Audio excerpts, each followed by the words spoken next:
Assalamualaikum warahmatullahi wabarakatuh. Saya Taufikur Rahman. Saya akan mempresentasikan hasil riset saya yang berjudul Transisi Pudarnya Pandemi COVID-19 Masa New Normal Baru ke Masa New Normal Paradigma Keilmuan.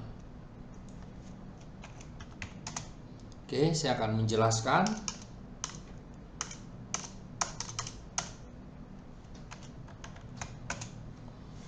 Abstraksi. Tujuan penelitian yaitu untuk mendeskripsikan adanya transisi dari memudarnya pandemi COVID-19 dalam paradigma keilmuan. Metodologi penelitian menggunakan metode kualitatif dan pendekatan studi kasus. Studi kasus secara sederhana diartikan sebagai proses penyelidikan atau pemeriksaan secara mendalam, terperinci dan detail pada satu peristiwa tertentu atau khusus yang terjadi. Hasil penelitian menemukan bahwa pertama paradigma Thomas Kahn mengenai paradigma teori keilmuan dapat implementasikan dalam menganalisa new normal menuju kenormalan yang sesungguhnya. Kedua, pemikiran Thomas Kahn menjelaskan paradigma dari keilmuan merupakan sebuah bagian dari teori yang lama yang pernah digunakan oleh ilmuwan sebagai inspirasi dalam praktek ilmiah sebagai acuan dari riset. Keterkaitan tersebut menjelaskan bahwa paradigma yang lama memang sudah tidak dapat digunakan apabila tidak bisa menjawab permasalahan-permasalahan yang terjadi, sehingga diperlukan sebuah paradigma baru yang mampu menjawab permasalahan-permasalahan yang terjadi. Ketiga, konsep new normal yang merupakan sebuah tambahan dari kekurangan-kekurangan kebijakan sebelumnya bisa menyelesaikan permasalahan yang ada menuju situasi normal, yaitu situasi normal yang sesungguhnya. Pendahuluan. Dunia sedang menghadapi masalah besar yaitu pandemi COVID-19. Pandemi tersebut menyebar begitu cepat sehingga membuat kaget masyarakat yang masih belum siap dengan kedatangannya. Dengan munculnya pandemi COVID-19 secara tidak langsung merubah tatanan kehidupan di tengah-tengah masyarakat. Mulai dari sektor sosial, budaya, ekonomi, pendidikan, dan politik, perubahan yang sangat mencolok dan dapat dirasakan adalah adanya sebuah kebijakan PSBB dari pemerintah untuk mengurangi interaksi dan kerumunan di tempat umum. Hal tersebut dilakukan agar memutus rantai dari COVID-19 dan mengantisipasi supaya tidak terjadi banyak korban yang berjatuhan. Namun dari kebijakan tersebut membuat aktivitas perekonomian tersendat dan layu yang disebabkan oleh turunnya daya beli masyarakat di saat kebijakan PSBB digencarkan. Selain itu juga proses produksi, distribusi, dan kegiatan operasional lainnya pada akhirnya juga mengganggu kinerja perekonomian. Adanya pemberlakuan PSBB tetap saja kenyataan yang ada di lapangan sangat berbeda jauh dengan yang seharusnya. Banyak dari masyarakat yang masih menghiraukan dan tidak peduli dari kebijakan pemerintah untuk melalui memakai masker dan melakukan social distancing. Hal tersebut merupakan sebuah bentuk dari penolakan masyarakat terhadap penggunaan masker, vaksinasi, dan lain-lain, yang mana ini merupakan salah satu bagian yang sudah masuk pada kesadaran kolektif karena adanya rasa praduga dari berbagai elemen masyarakat dalam menyikapi pandemi 19 tersebut. Implikasi masyarakat sudah mulai muak dengan kebijakan tersebut yang mengakibatkan kesengsaraan masyarakat, apalagi bagi masyarakat yang seorang pedagang kecil yang dilarang untuk berjualan sehingga tidak punya pemasukan. Tidak hanya pedagang saja yang terdampak kebijakan tersebut, yang lainnya seperti karyawan, buruh, dan lain-lain juga terkena imbasnya yang menyebabkan PHK massal oleh sebuah perusahaan. Dari permasalahan di lapangan tersebut dan beberapa desakan dari masyarakat, pemerintah mulai membuat kebijakan new normal yang akan membuat aktivitas perekonomian dan sosial mulai dijalankan kembali, tapi dengan syarat bahwa tetap mematuhi protokol kesehatan yang ada dengan selalu memakai masker dan selalu mencuci tangan dengan benar. New normal dilihat sebagai bentuk dari adaptasi masyarakat terhadap merebaknya COVID-19 di luar sana. Pemerintah juga telah melakukan himbauan kepada masyarakat untuk bersiap dengan new normal yang pada intinya dapat hidup berdampingan dengan COVID sambil melakukan aktivitas seperti biasanya dengan tetap mematuhi protokol kesehatan dan tidak lupa dengan menggunakan masker yang selalu cuci tangan.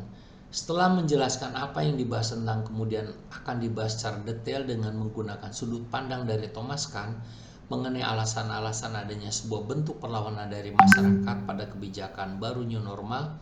Dalam hal ini penggunaan teori dari Thomas Kahn mengenai revolusi sains dalam menyikapi dan menganalisa apa yang terjadi pada masyarakat saat new normal berlangsung.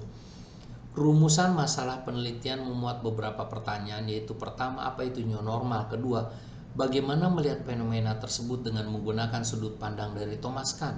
Ketiga, apakah new normal dapat dikatakan sebagai salah satu bagian dari revolusi sains?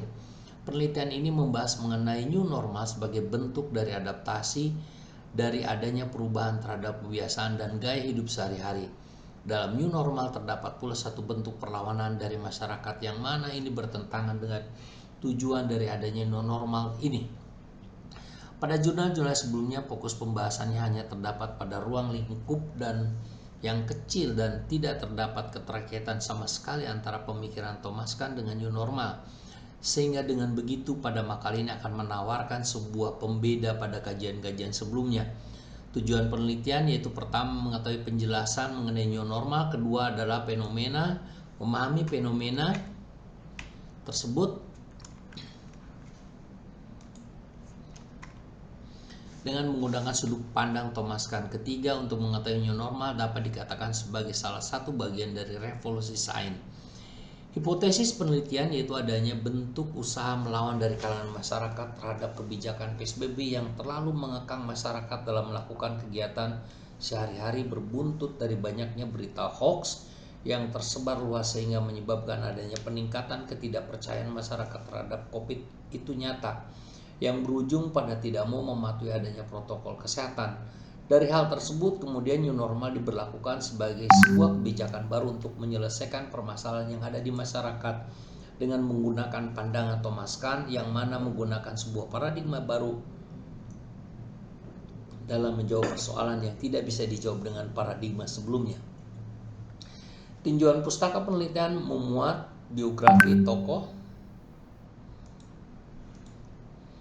yang dijadikan perspektif yaitu Thomas Kahn. Thomas Samuel Kahn atau Thomas Kahn selanjutnya akan disebutkan sebagai Thomas Kahn merupakan seorang fisikawan dan sejarawan Amerika Serikat pada abad ke-20. Lahir pada tanggal 18 Juli 1922 di Cincinnati, Ohio, Amerika, dan meninggal 17 Juni tahun 1996 di Cambridge, Massachusetts, Amerika pada 74 tahun. Thomas Kahn lahir dari pasangan Samuel L. Kahn, seorang insinyur industri, dengan Minette Stokes Kahn. Thomas Kahn menyelesaikan studi doktornya dalam ilmu pasti alam di Harvard pada tahun 1949. Setelah mendapatkan gelar PhD, Thomas Kahn kemudian diterima di Harvard sebagai asisten profesor pada pengajaran umum dan sejarah ilmu atas usulan Presiden Universitas James Conant. Setelah meninggalkan Harvard, dia belajar di University of California di Berkeley dan menjadi profesor sejarah ilmu pada tahun 61. Thomas Kahn yang fenomenal sekaligus yang pertama adalah The Structure of Scientific Revolution tahun 1962 yang dituliskan dan diterbitkan ketika Thomas Kahn menjadi profesor di University of California, Berkeley. Dan karya Thomas Kahn yang kedua adalah The Essential Tension, Selected Studies is Scientific Tradition and Change 1977. Salah satu karya Thomas Kahn yang paling fenomenal adalah The Structure of Scientific Revolution tahun 92 tentang sejarah dan filsafat ilmu, pengetahuan dengan konsep dan teori besarannya tentang paradigma revolusi ilmu pengetahuan. Buku ini terjual lebih dari 1 juta salinan dalam 16 bahasa. Menurut pendapat Thomas Kahn, revolusi dalam ilmu pengetahuan pada dasarnya adalah pergantian paradigma lama oleh satu paradigma baru yang dipandang dapat menjelaskan lebih banyak gejala dan dapat memberikan jawaban yang lebih tepat atas pertanyaan-pertanyaan yang baru yang dimukakan. Metodologi penelitian menggunakan kualitatif dengan pendekatan studi kasus. Kasus sederhana diartikan sebagai proses penyelidikan dan pemeriksaan secara mendalam, terperinci dan detail pada satu peristiwa tertentu atau khusus yang terjadi. Studi kasus dapat diperoleh dari metode penelitian formal, penelitian studi kasus, pandemi, di era new normal dalam konteks ini menggunakan